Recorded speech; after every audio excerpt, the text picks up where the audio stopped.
trên nằm ớt ta không nằm bay tao rồi ốm á thiệt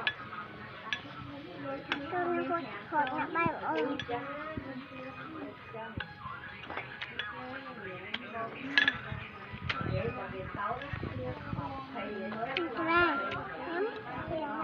cô nhắm chưa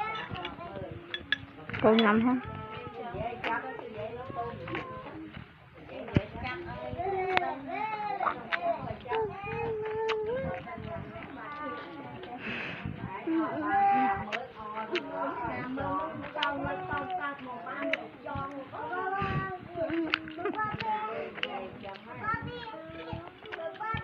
phải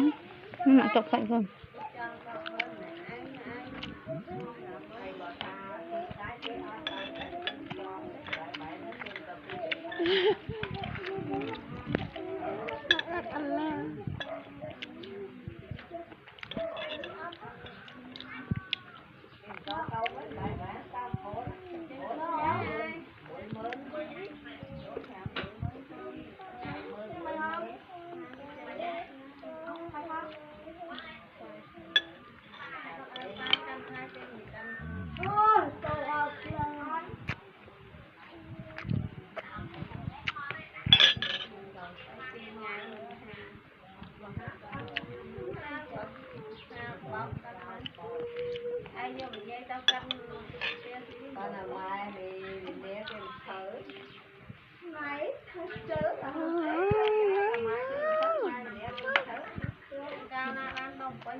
bay con thèm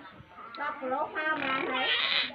bay mơ thèm được gặp mẹ cái miền lối em ấy dân miền lối thở